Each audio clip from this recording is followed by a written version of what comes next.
Hello friends. आजकल आप देख रहे होंगे सोशल मीडिया के माध्यम से या न्यूज़ में कि जो वकील हैं दिल्ली के वो स्ट्राइक पर चल रहे हैं। बात ये है कि वो स्ट्राइक पर क्यों चल रहे हैं, क्या उनका कोई पर्सनल इंटरेस्ट है इस बात को लेकर, जो जिस वजह से कि वो एक स्ट्राइक को पीछे 4 5 6 दिन से लगातार कर रहे हैं।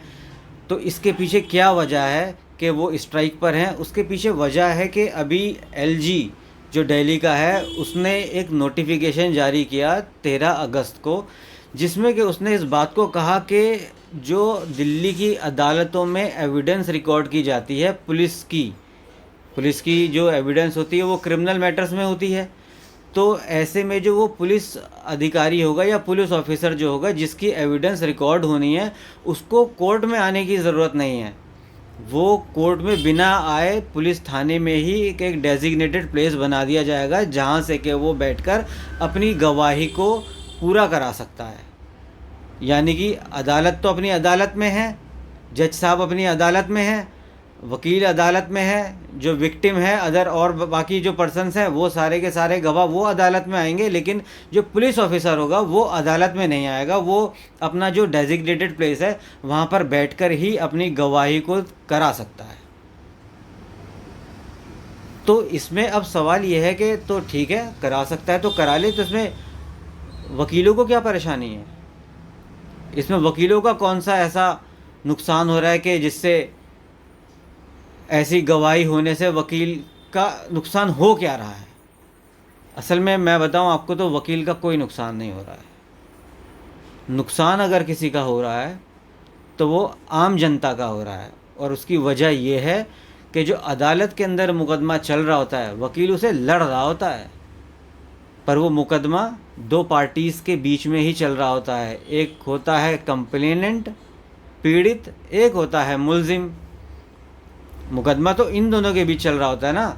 तो पुलिस की गवाही कहीं से भी करा ली जाए, वकील को क्या फ़र्क पड़ रहा है? वकील को तो अपनी फ़ीस लेनी है, अपने काम को कर लेना है। पर उसका असर जो आएगा वो असर पड़ेगा इन्हीं दोनों लोगों पर। या तो वो विक्टिम पर असर पड़ेगा जो कंप्लेनेंट होगा, या जो मुलजिम है उसके ऊपर असर पड़ेगा। और वो असर क्यों पड़ेगा उसकी वजह मैं बताता हूँ। अब ऐसे समझ लीजिए कि साहब, या तो फिर अदालतें ख़त्म कर दी जाएं। जैसे पुलिस अगर अपनी सारी गवाही अपने पुलिस थाने में एक डेजिग्नेटेड प्लेस पर बैठकर दे सकता है, तो जज साहब को भी अपनी कोर्ट के अंदर आकर बैठने की ज़रूरत क्या है?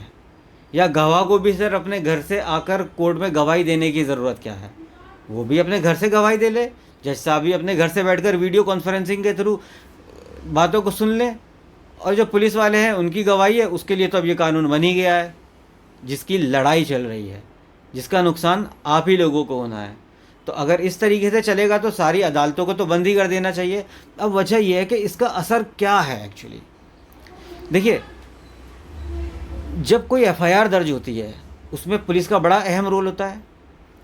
अक्सर ये बात आप खुद मेरी इस बात को मोहर लगाएंगे कि जो आम इंसान है अगर वो कोई अपनी कंप्लेंट को लेकर जाता है किसी प्रभावशाली व्यक्ति के ख़िलाफ़, तो पहली बात तो उसकी एफआईआर दर्ज नहीं होती इजीली।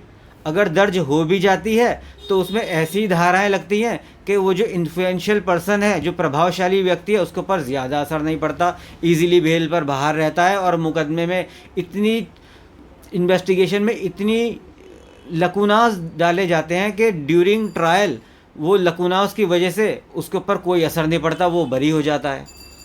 या कभी ऐसा होता है कि जो प्रभावशाली व्यक्ति है वो थाने में कंप्लेंट देता है किसी एक आम व्यक्ति के खिलाफ, तो उसमें जो एलिगेशंस हैं या उसमें जो जांच होती है वो उसको इस तरीके से की जाती है कि वो जो बेचारा गरीब आदमी है वो अपना आप ही मरने को तैयार हो जाता है। अब ये बातें मैं क्यों कर रहा हूँ कि ऐसा क्या है फिर एलजी ने जो अभी नोटिफिकेशन जारी किया उसमें अगर पुलिस वाले अपने घर पर ही अपने जो थाने में बैठकर ही अगर अपनी गवाही को करवा लेंगे तो फिर उसका फ़र्क क्या पड़ने वाला है वो मैं बताता हूँ। देखिए, जब इस तरीके की जहाँ पर एक तरफा चीज़ें की जाती हैं, जैसे मैंने आपको भी बताया कि कंप्लेनेंट अगर कमज़ोर है और किसी प्रभावशाली व्यक्ति के ख़िलाफ़ वो एक मुकदमे को चलाने की कोशिश कर रहा है, तो वहाँ पर पुलिस जाँच करेगी तो वो हल्की जाँच करके हल्की चार्जशीट फाइल करेगी या क्लोजर रिपोर्ट भी फाइल कर देगी। तो ऐसे में जब गवाही होती है ना, जब अदालत में वकील के सामने वो पुलिस वाला खड़ा होता है, जिसकी गवाहियाँ भी उस चार्जशीट के अंदर या क्लोज़र रिपोर्ट के अंदर दर्ज की गई होती है, लिखी गई होती है कि किसने क्या क्या बयान दिया था जिसकी वजह से ऐसी चार्जशीट फाइल हुई है या क्लोज़र रिपोर्ट लगाई जा रही है। तो ऐसे शख्स को जब अदालत में सामने खड़ा किया जाता है तो एक जगह आती है मुकदमे के अंदर, वो होती है क्रॉस एग्जामिनेशन। वरना तो सारी चीज़ें लिखी हुई होती हैं। एक क्रॉस एग्जामिनेशन ही ऐसी चीज़ होती है जहाँ पर से झूठ का पर्दाफाश किया जाने की बहुत बड़ी गुंजाइश बन जाती है। समझ रहे हैं आप? तो ऐसे में जब पुलिस वाला सामने खड़ा होता है और जब वकील उससे क्रॉस एग्जामिनेशन जिरह कर रहा होता है, तो जहाँ पर झूठ होता है तो वो बॉडी लैंग्वेज से उसके सिम्टम्स आने लग जाते हैं। कभी वो नज़रें बचाता है, कभी वो नज़रें झुका लेता है, कभी वो बोलने में थोड़ा हकला जाता है, कभी वो सोचने में पड़ जाता है और उसको याद नहीं आता। लेकिन अगर वो वहाँ पर थाने में डेजिग्नेटेड प्लेस पर बैठा होगा तो हो सकता है कोई उसको चीज़ को डिक्टेट करा दे, या ऐसा कोई डिक्टेट करने से तो चलो आवाज़ आ जाएगी, कोई ऐसा पर्चा उसके सामने को रख दे कि तूने क्या बोलना है इस बात का जवाब में। तो ऐसे तो फिर सारी की सारी जो पर्पस है क्रॉस एग्जामिनेशन का और ट्रायल कोर्ट्स का, वो भी क्रिमिनल मैटर्स में, वो पूरी तरीके से ख़त्म हो जाएगा, उसका कोई पर्पस ही नहीं बचेगा।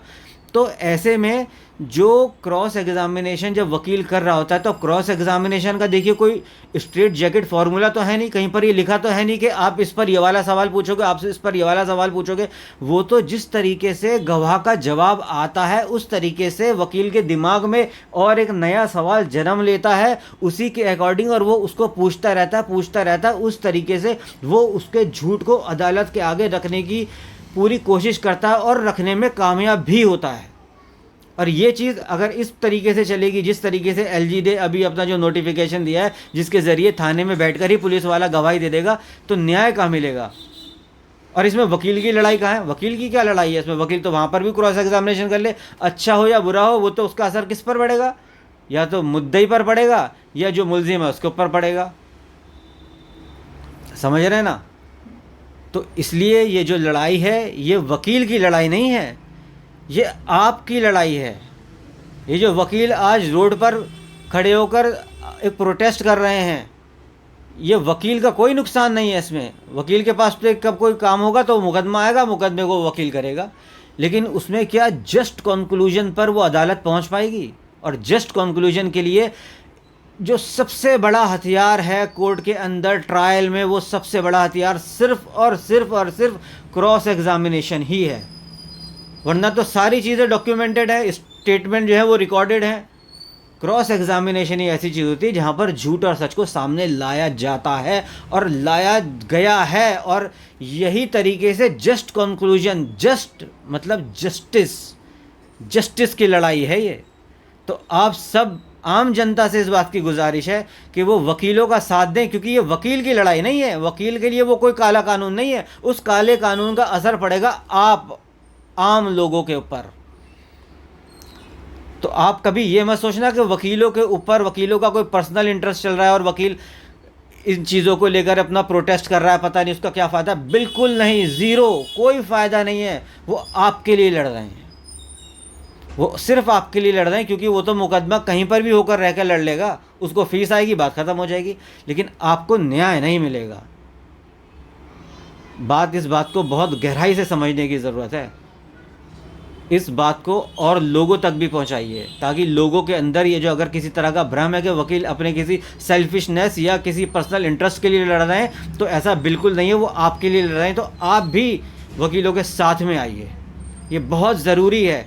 ये आज सिर्फ दिल्ली की बात नहीं है। दिल्ली में अगर ये बात शांति प्रोटेस्ट को दबा दिया जाए और इस बात को लागू कर दिया जाए, तो मैं लिख कर दे रहा हूँ इस बात को, फिर ये हिंदुस्तान के हर स्टेट में ऐसा होने वाला है। तो ये बात पर सब अपने कानों को सही से खड़ा कर लें। बिल्कुल ये बात बहुत ही ख़तरनाक तरफ को जाने वाली है, यानी कि पुलिस फिर जो चाहे, जिस तरीके से चाहे, वैसा ही होगा। इन्फॉर्मेशन अच्छी लगी हो तो दूसरे तक ज़रूर पहुंचाएं, क्योंकि लोगों तक इस बात का पहुंचना बहुत ज़रूरी है। बहुत बहुत शुक्रिया आपका, थैंक यू।